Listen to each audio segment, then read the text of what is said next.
Wee, hi, it's Paulie here. Wee, 8-bit princess. Yeah, so working in animation. Animation, yes, I've scripted a lot. I've directed some animation. I was taught actually to direct animation by one of the best, Jerry Verschure, who was a lead animator and co-director on things like The Iron Giant and Road to El Dorado and so on. Interesting guy, Dutch Indonesian. But anyway, so when I first moved to this town, Perth, I ran around and I met all the local film luminaries and this sort of thing. And there is a government film body, Screen West. This is West Australia. And they provide grants and so on for doing films and so on. So, all right. And I do despise that about the Australian film industry. A lot of time is spent trying to get these grants, which is where most of your funding comes from. So you tend to make films that are the kind of things that makes the government happy. So there's not a lot of kind of amazing thinking going on very often. It's like, no, what's going to get us the grant? But anyway, these guys said that there was this project in town that needed like a writer of my caliber. All right, so way back, we're talking like 1930s and 1940s, there was a newspaper cartoon in Australia called Ginger Meggs. Very kind of popular thing. It's from that classic newspaper cartoon era. So this is the Australian one. Okay, so they're doing an animated series of Ginger Meggs. So, all right, I went down to meet these guys. Oh my God, you're exactly what you need. Now, what they have done is they have already written out what their stories are. So they've got this whole series of things. And this is where hell began. They asked me to come in as the writer. But I have to do the stories on these kind of themes that they've had because they've already been approved by the cartoonist that has sort of inherited the Ginger Meggs property. So he's okayed these. So you have to do them on these things. All right, fair enough. That's all right. That's the story seeds. I am a professional. I'm used to this. But I get introduced to this woman, and she is the producer and script editor that Screen West has wished upon this project. What I hadn't realised at this stage is there are lots of people who get kind of sinecure positions. They're a friend of someone on the grants board, so they get given these jobs. So, I'm from the computer games industry. I was sort of then. And so one of the things I've always prided myself on is the way I cooperate with other people, because a computer game is, of course, a cooperation between many different people and many different talents. So there'll be, the senior game designer, me. I'll come up with the high concept, and I might, do a lot of the dialogue and writing. But there'll be some other designers who have their own ideas, and they'll be doing their own bits. So we get together and we cooperate. There's the artists who have their own needs, and so you have to know how they work and what they do, and you kind of have to respect, the craft and the skill they bring to it, and modify what you do based on what their needs are. And the same with the musician, the same with the programmers, So yes, it's a cooperative venture. So film, this was my pride at that point, that easy, because I've run into some people who'd kind of been real prima donnas and sort of like had wrecked some film projects, and well, that's just because you're not used to working cooperatively. So my instinct, of course, was to respect the producer and the editor. She's obviously got a lot of skill. That's why she's here. Talking with this woman, however, was like being smacked in the face with a kipper, because I just wanted some background. So you've done a lot of animation work? No, I've never done animation. But you've done a lot of film stuff? No, I've never done anything involving film ever. But you've been brought in as the producer and story editor and editor in charge of this whole thing. Yes. So, but you've done a lot of film production? No, never. But you're a big fan of Ginger Meggs? I've never read it. You're a big fan of animation, like, you know, so you've... No, animation's a ridiculous, childish thing. I hate the thing. Right, so you hate the media, have no skill in any of this, but you're the editor? Okay. So this whole thing was ready for a ride. Now, this project, by the way, was being done in a little studio in Fremantle, which is a fairly busy place. So I come in there. There's a senior animator. And as it turns out, the very talented lady that I currently share a house with and have for many years, my bestest pal, she is she makes the lovely little cuddly toy animals that dance at the end of my mainstream videos. But she's actually an animator. She's a very good animator and has been very senior on things. The head animator of this project was the guy that trained her. So they still were in touch and knew each other. I didn't know her at that stage. But I met him, and he was sort of interesting in the back room, just kind of looking a bit haunted. Okay, so I get the whole briefing, and off we go. And then hell really starts, because there were all these different bodies involved with this project. There's Screen West. Everything that's done, they want to okay it. So everything I write has to go to Screen West to see if they okay it, if they think that's fine. But then these guys have decided to get funding from, like, the Children's Television Association of Australia. All right, so it has to go to them. So they approve it, and each one of these stages they want changes made to prove that they're, like, in control and butch and happening kind of people. But there was also, like, the Council for Children's Education, which they'd also gotten some money from. So it goes to that one. And then the ABC, who are going to be the broadcaster, they get to have a go. And then finally, the nut job that owned the Ginger Meggs property and was still and the cartoonist himself all had approval on everything, and each of them wanted changes done. So I'd write stuff and it would go off on this hellish carousel with these mutually contradictory things that each of them wanted.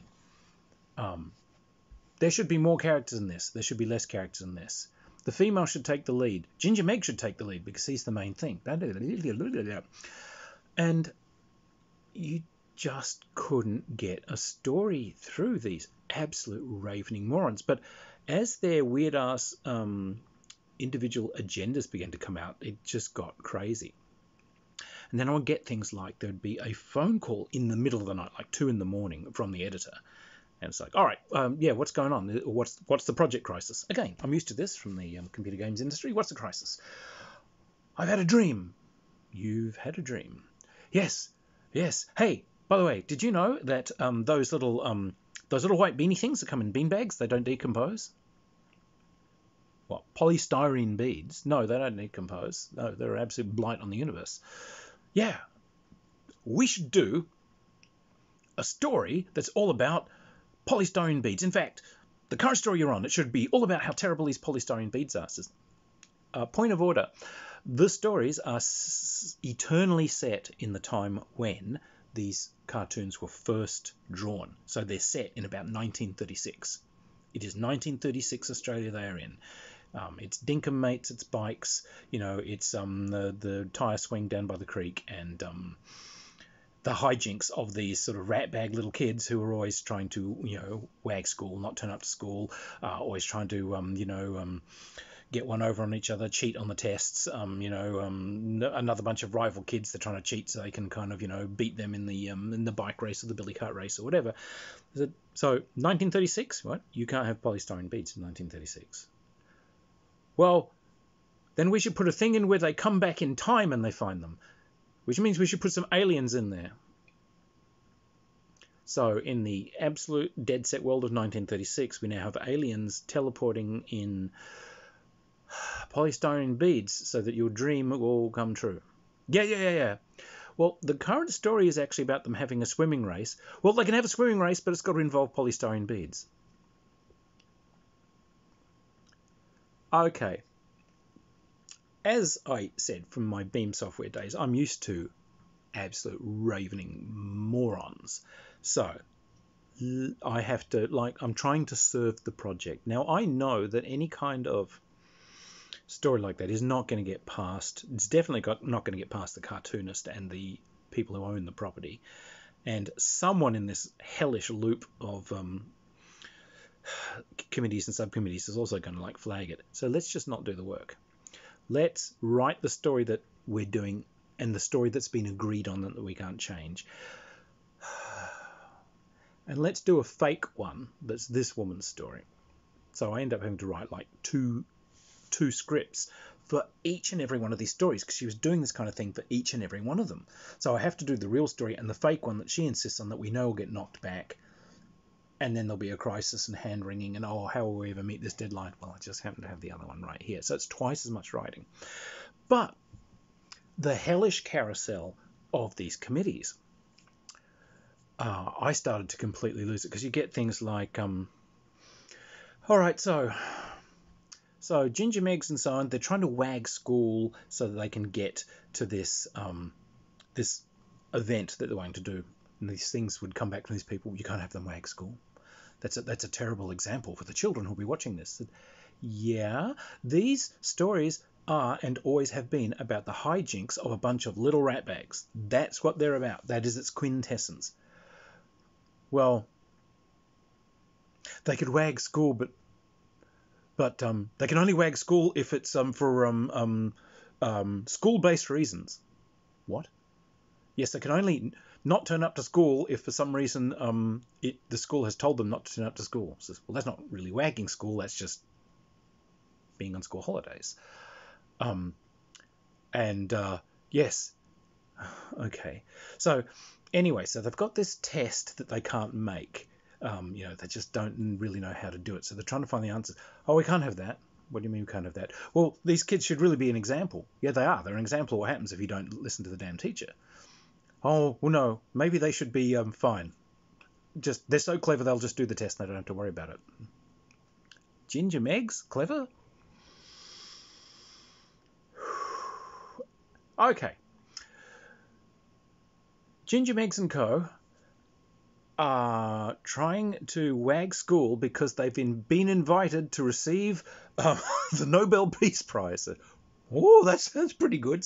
Oh, it does? Fine. He's going to receive his Nobel Peace Prize. However, and oh my God, it went seriously downhill from there. And in the end, they all turned up one day and said, we have to talk to you about this script. What now? Yeah, I'm losing it, completely losing it. Don't care anymore.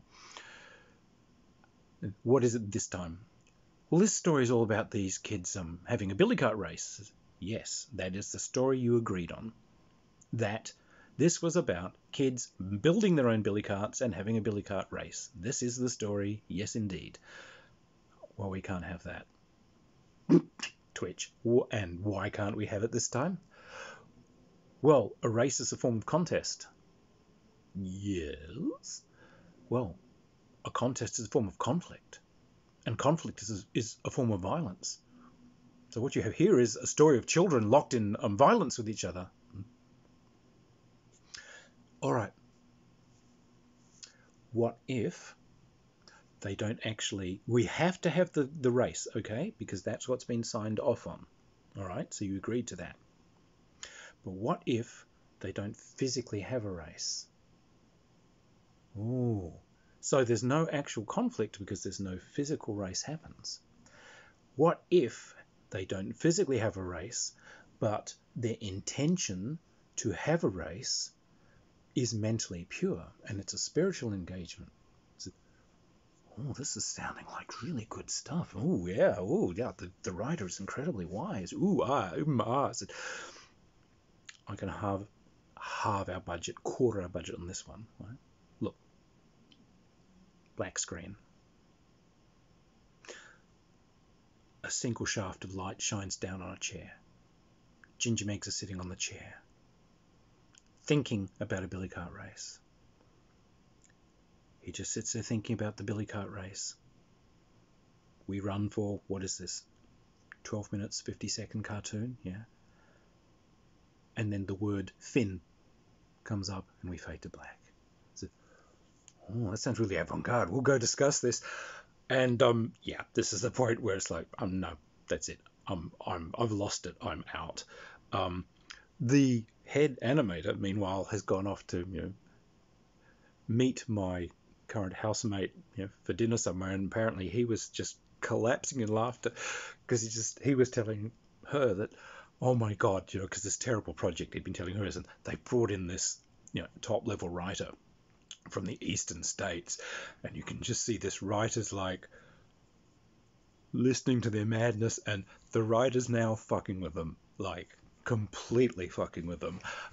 He's the writer's proposing stuff that's just like complete shrieking madness, piss taking everything out of them, and they're like, and the writer's pitching this to them with such a straight face and such intensity that they were like, oh yes, this must be a layer of meaning so intense that we dare not show that we don't understand it. He just said this writer's just riding roughshod over them with his ideas. Oh my God. That animator, by the way, ended up replacing half of their office coffee with beef gravy powder. He hated the guys running this project so much, and apparently they kept drinking it. This project scarred the entire animation and film community within Perth for years. If you went, like I would go to there was an anime club, you'd go to that, and you'd sit there and people would talk about projects, and if you said Ginger Meggs loud enough, someone's head would whip around and they'd have a haunted look. So, what? They dragged you into it? What happened to you? And everyone would have a tale. One of these people that whipped their head around was one of the sound guys. He runs a sound studio. And he said, yeah, we got those guys turning up. And they said, oh yeah, we need some sound editing done on this show. So, oh, okay, yeah, sure. That's exactly what we do. We have sound studios. You can come in here. You can do all your voice acting. We can do all your effects and so on. And, we can do all the mixing. It'll all be done. So, oh, no. We've already recorded everything. We just need you guys to clean it up.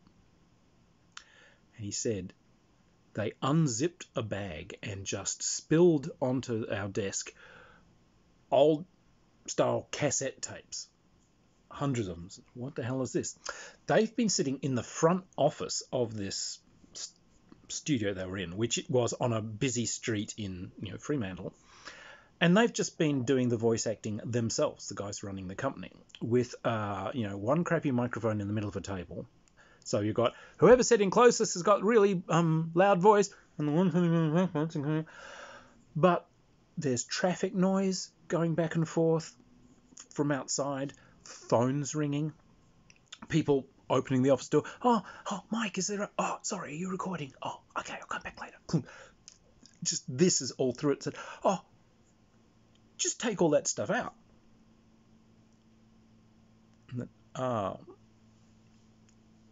Look, there's possibly technology to do that. Somewhere in a studio that's not here, but you're better off if you just come in and redo it.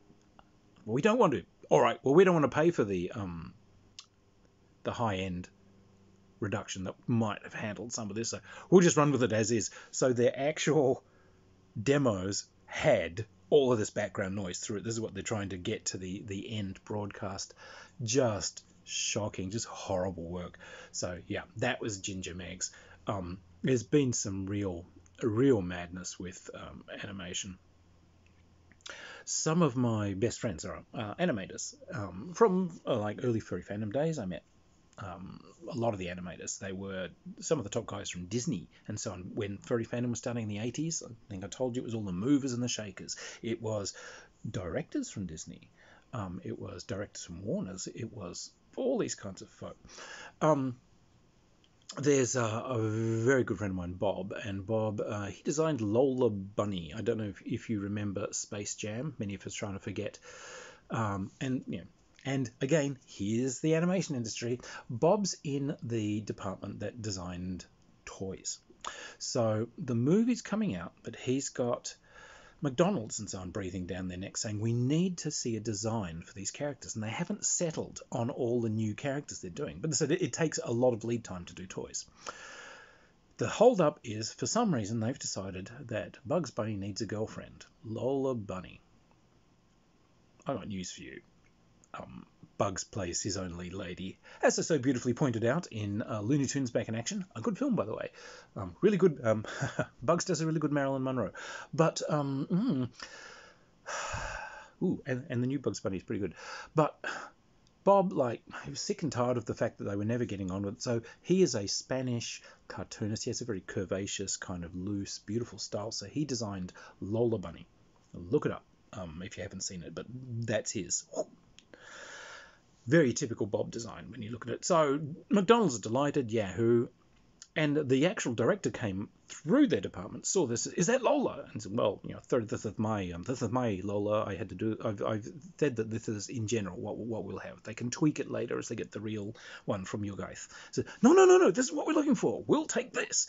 So the director grabs this, runs into the movie section, and says, this is the Lola design. We've got full turnarounds, we've got every pose, we've got the whole thing, the whole style sheets, they're all done. There we go, Lola, we're running with it. The head of the animation department at Warner's is so incensed that someone from the mere toy department has kind of jumped their line of command in this way that he organizes to have Bob fired. Bob is fired for doing his job. That's the animation world for you. Absolutely appalling.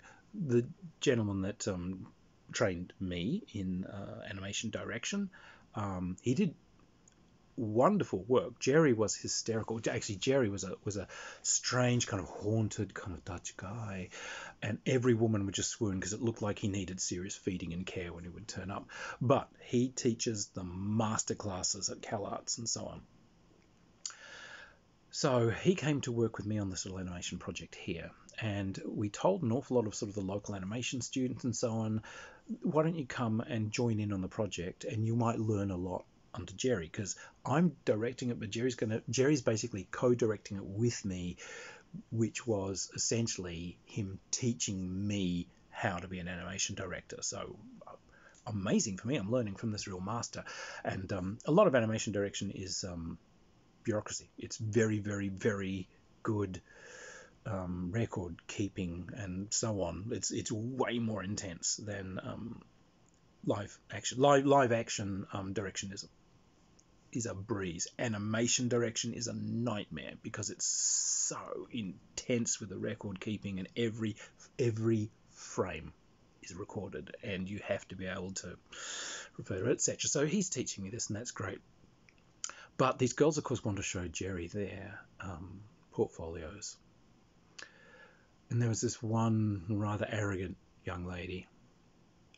And she's done all these kind of photorealist drawings that are just taken off images from adverts and from TV. She's put the thing up on screen. She may even have just traced it. But, Jerry gets this, and he starts kind of flicking through these pages, looking at her portfolio.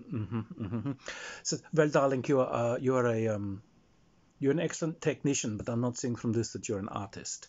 She says, what do you mean? What do you mean? What do you mean I'm not an artist? Says, well, there is nothing of you in this. I need to see you. I need you to show me you. Go over in the corner. Take this paper. Just gives the paper. Says, go over in the corner and draw an emotion. You have 15 minutes, then bring it back.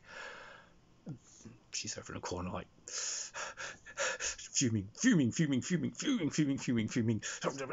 finally she comes stowing over. This is ridiculous. This is absolutely ridiculous. An emotion? How's anyone supposed to draw an emotion? Emotion is not a thing. It's not a physical thing. I mean, what does an emotion even look like? And Jerry's just got his head down looking at this screen, showing me how to do this, and he doesn't even turn around. He holds up a compact mirror to her and says, "Ooh, well, here's one." Closes the mirror and walks off. That was the coldest thing I've ever seen. You just got animation director served. It was like, psst.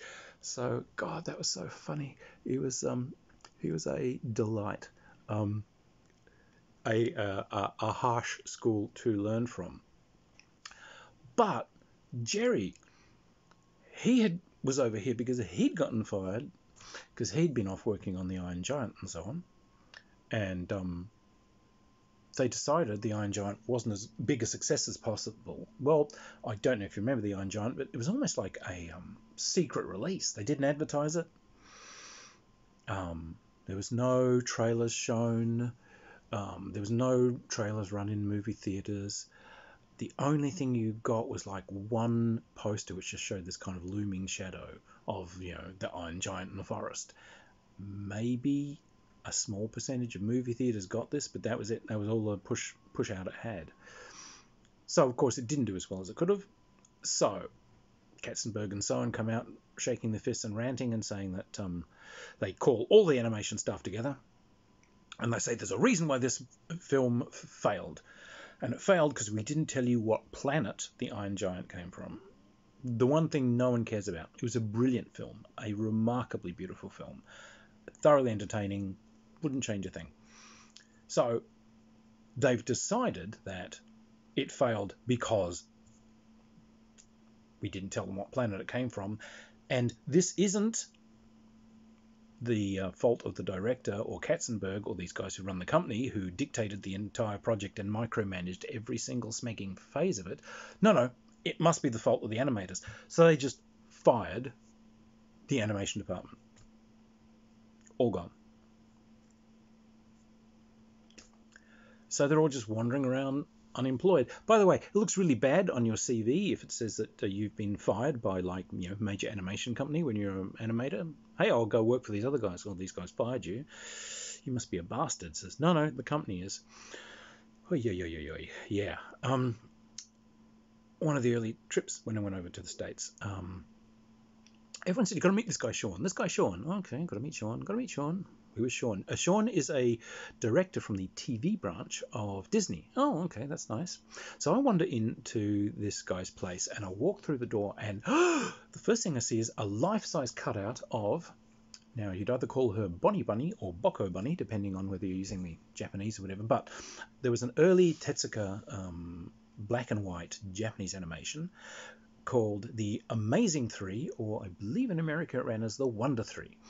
And it's these three aliens who come to check out Earth and see if, we're worthy to be allowed into the Galactic Federation or whatever. And they disguise themselves as local creatures before they realize that they haven't really picked the local sentient creatures. So one of them is a bunny, one of them is a horse, one of them is a duck. And but I just love this thing. It ran like in the late 60s when I was a little kid watching things on TV, and I think Bonnie Bunny was like my first crush. She was just like, so beautiful. So there she is. So I says, oh, it's Bonnie, and a guy just comes erupting out from the house. You know that? Well, none of these swine know who that is. No one's ever come in here and just said, oh, it's Bonnie before. No, I grew up on this. Oh, and he grabbed my arm and dragged me along to another thing. Who's this? And there's another clearly black and white Tezuka character. Another one that I loved, Prince Planet. Says, oh, that's Prince Planet. Oh my God, I adored those as a kid. I actually have a bunch of those on VCR at the time. And said, oh, you do? Oh my God, can I get copies of them? Yeah, sure, absolutely. He said, hey, do you have Gigantor somewhere? Oh, of course I have Gigantor. He's got the Gigantor stuff in it. And who the hell are you? Says, oh, I'm Sean. And, oh, you're the guy we've actually come to see. He drags me in to a room where he's animating the dodgiest thing I've ever seen. Now, the Lion King had not come out yet. It was being worked on. So what he's got, and you'll have to pardon me here, there's this animation and it's showing this lion, Simba, who is being buggered by a big Rottweiler guard dog. And what the hell is this? There's a side view. There's kind of like a angled view from above. There's one from behind. There's one from like a further distance. Like, what the hell is going on here? Oh, hang on. No, hang on. I'll show you. I'm just compositing. The whole scene puts together on this big screen. The scene is a desk, a Disney exec's desk. It's got, Disney logos and everything, and you've got, fingers drumming on the desk as if this exec is, well, what's the explanation? And on the mat in front of the desk, you've got, Simba, the lion from The Lion King, and he's like, as if, I'm sure there's an explanation. And on the exec's desk there is a monitor, and that's divided in four, and it's got grainy kind of black and white recorded footage that looks like security cam footage of Simba having sex. Okay, so, oh, do you like this? Yeah. We're sneaking in tonight.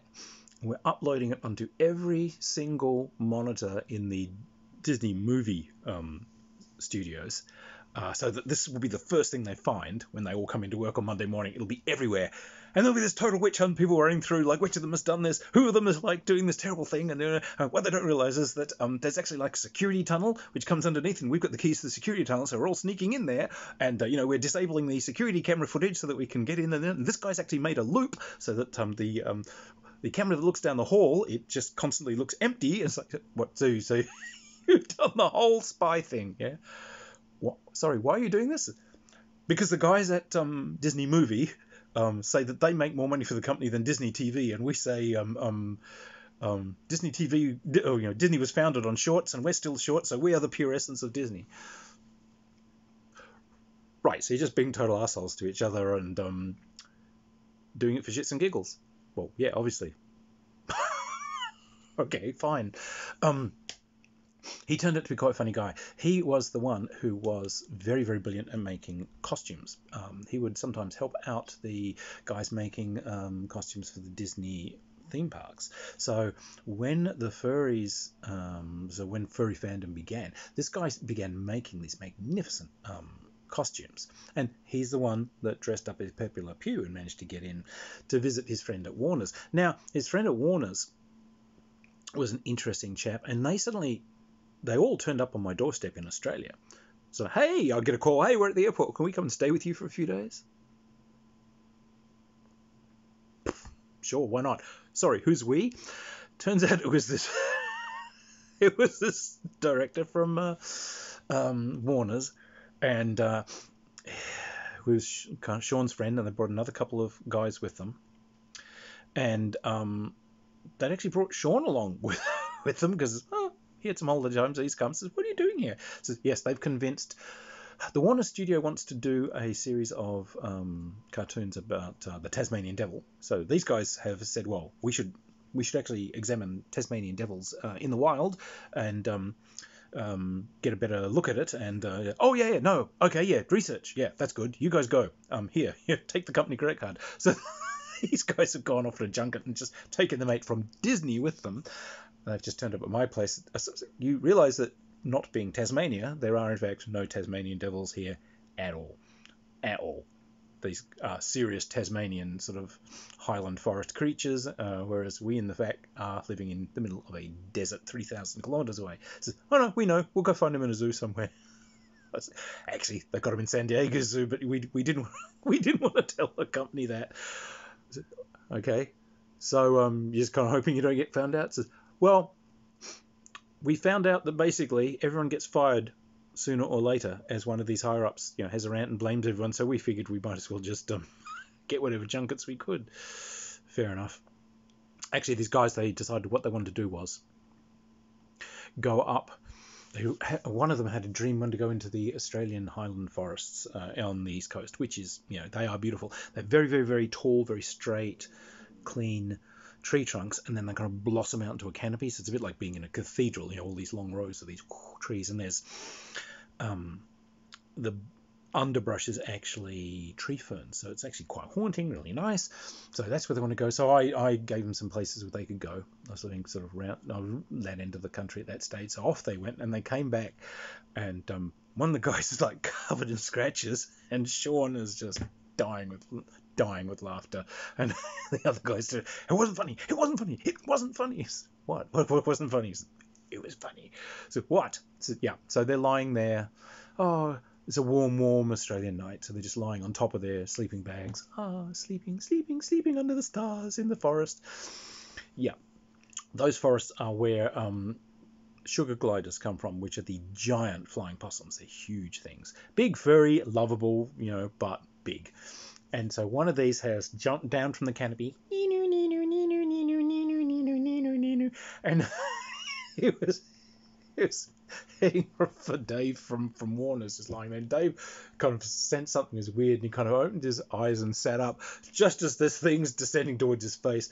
The possum sees him and tries frantically backpedaling, but can't change his course, so it just clamps onto his face. And apparently, when this guy went to see the movie Alien, it gave him incredible nightmares. So now, there he's in the forest, and this thing's clamped onto his face, and of course, it's terrified. So it just seizes on as hard as it can while he's desperately trying to tear this thing off his face. He gets up and just starts, writhing about the ground trying to tear this thing off his face. And what's upset him more than anything else is that his friends wouldn't help him because they were just laughing. They were just laughing too helplessly to come over and help. It's like, it's a possum, get it off your face. That wasn't funny. It could have killed me. No.